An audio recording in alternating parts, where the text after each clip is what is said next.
capital. A gente passou ontem por um turbilhão de informações também, o anúncio do próprio governador Wilson Lima para o União Brasil, o anúncio também, o resultado da reunião com o presidente da República, Jair Bolsonaro, sobre a equipe que tinha saído daqui de Manaus, Nascimento, juntamente com o governador, entre secretários, técnicos, para conversar com o Jair Bolsonaro, presidente da República, para saber o que seria a definição sobre o IPI, né? Exatamente. Parece que temos boas notícias a respeito disso.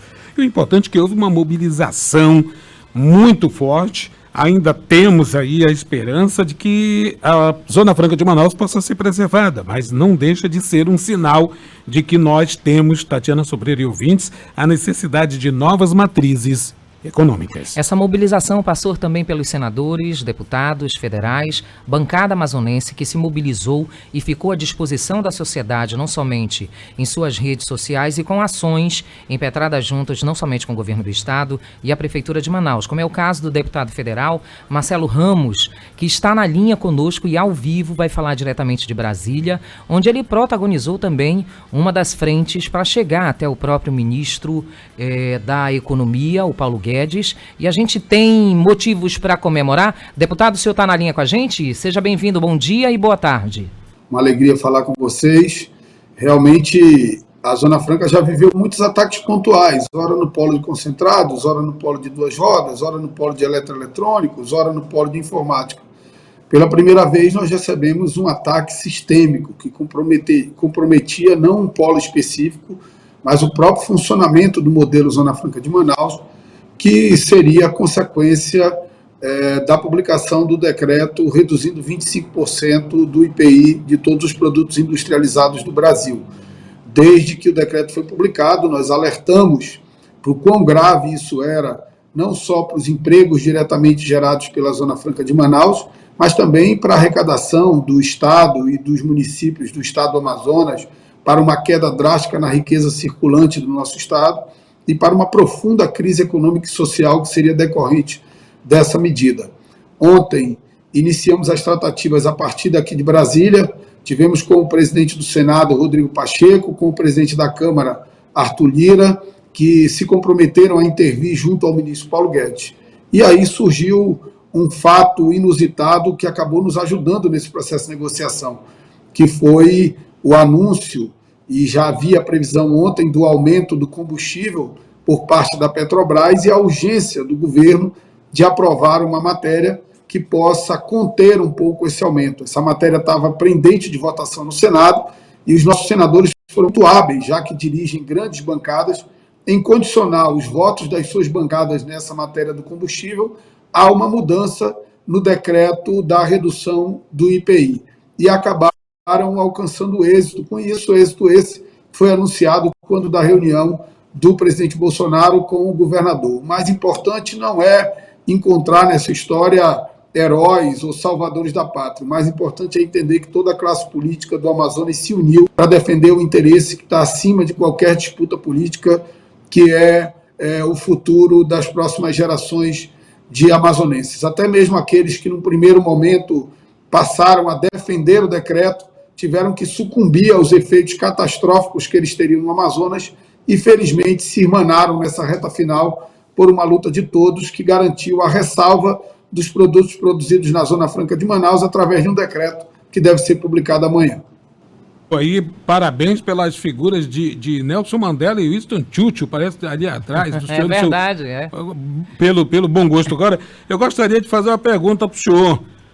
Nós fomos salvos por uma coincidência dessa questão dos combustíveis. Nós estamos falando do Polo Industrial de Manaus.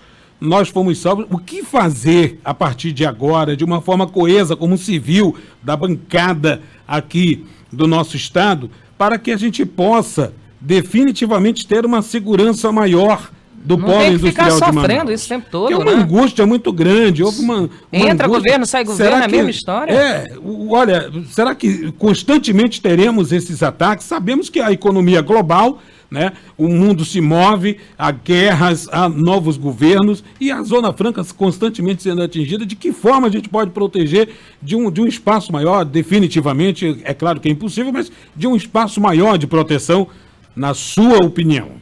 Jackson, primeiro saudar não só o esforço da bancada, mas o esforço de todas as lideranças políticas, né?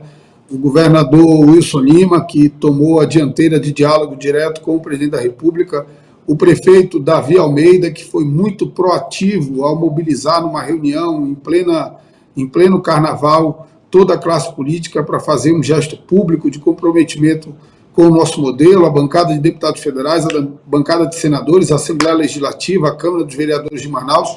Portanto, foi um esforço de todos. Segundo, em relação a todos os modelos industriais, não só na Zona Franca, mas no mundo inteiro, hoje vivem momentos de muita instabilidade. O mundo hoje é muito dinâmico, a economia é muito dinâmica. Aquela regra de que você, para fechar a fábrica num lugar e instalar em outro, demorava 20, 30 anos, acabou. Hoje você fecha hoje aqui no Amazonas e com uma semana está instalado em algum outro lugar. O que nós precisamos é diversificar o modelo Zona Franca, garantir a proteção do polo de duas rodas, de eletroeletrônico, de bens finais e de componentes de informática, mas diversificar com uma nova economia, diversificar com a regulamentação do mercado de crédito de carbono, para que da floresta em pé a gente possa gerar riqueza no nosso estado, diversificar com investimento em pesquisa aplicada na área de bioenergia, na área de fitoterápicos, de dermocosméticos, de concentrado de frutas regionais, da indústria do pescado, diversificar utilizando recursos de pesquisa e desenvolvimento, de P&D, da lei de informática, que esse ano deve gerar R$1 bilhão para desenvolver uma indústria de software, posto que software é alocacional, essa indústria pode estar em qualquer lugar do mundo, basta inteligência e nuvem do ponto de vista tecnológico da palavra. Se nós diversificarmos, nós vamos dar maior sustentabilidade no nosso modelo, e é o que nós estamos tentando fazer. É de minha autoria a lei que regulamenta o mercado de crédito de carbono, é de minha autoria a lei que nós estamos apresentando nos próximos dias do Bioma Amazônia, é de minha autoria a lei que desobriga a PPB quando houver preponderância de matéria-prima regional, justamente nessa perspectiva de diversificar o nosso modelo e, com isso, dar maior sustentabilidade e maior segurança para ele. Deputado, aproveitando essa sua fala, a gente já mudando de assunto e entrando nesse assunto que tanto interessa para a gente, o senhor presidiu ontem uma sessão importante, né? Que teve aí manifestação no Brasil todo também. Já teve uma manifestação de músicos, artistas, e foi ontem, eu acho que sofreu uma enxurrada na internet de informações sobre o tema. Eu gostaria que o senhor falasse, o senhor preside essa sessão, os deputados votam aqui, os deputados federais da região norte, juntamente com todos os deputados, e eu gostaria que o senhor falasse dessa pauta, por favor.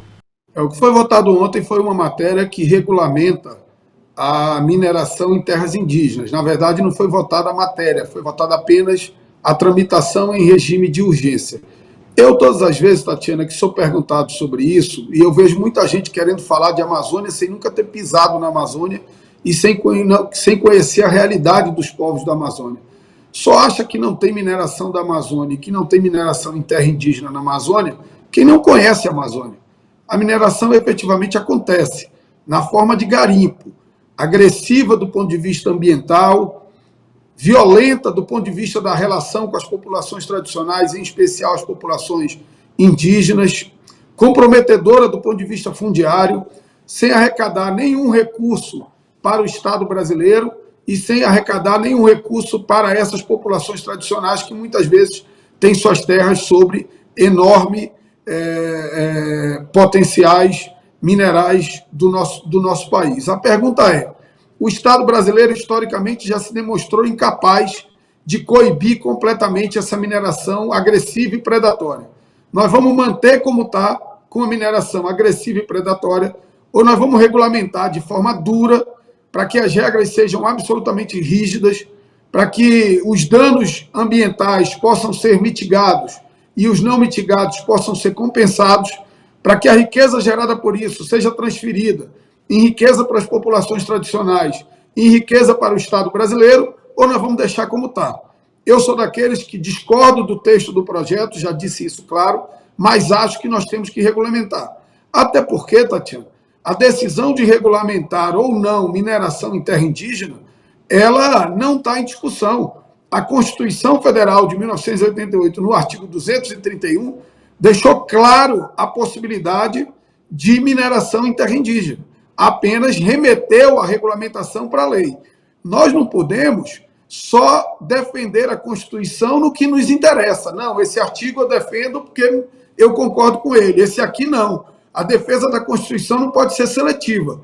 Portanto, quem é radicalmente contra a mineração em terra indígena não tem que ser contra a regulamentação, tem que apresentar uma proposta de emenda constitucional para retirar a autorização de mineração dada pelo poder constituinte originário, que foram aqueles que escreveram a Constituição. Até agora ninguém fez isso. Então eu sou aqueles que entendo que nós temos que regulamentar, mas de forma muito rígida, muito dura, para evitar garimpo, trazer mineração séria, industrializada e que garanta a redução de danos ambientais e compensação para as comunidades onde essas riquezas estejam instaladas.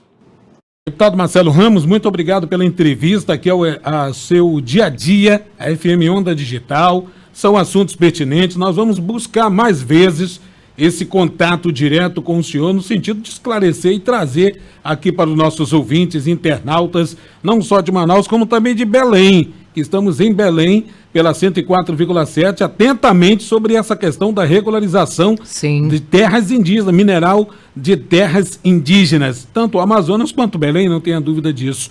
Queremos agradecer sempre a sua assessoria, o senhor também, que sempre concede esse espaço aqui para trazer para nós as atualizações do Congresso Nacional. Um bom trabalho a todos. Bem, boa tarde, eu agradeço a oportunidade, quero dizer que hoje, às 16 horas, nós teremos uma sessão do Congresso Nacional que vai votar 2 temas importantes, o refis das micro e pequenas empresas e também a lei da dignidade menstrual para distribuição de absolventes. Eu presidirei essa sessão do Congresso Nacional e, ato contínuo, às 19 horas, uma sessão da Câmara, que eu também presidirei, que vai votar o PLP para conter esse aumento do preço dos combustíveis. Um grande abraço e boa tarde a todos.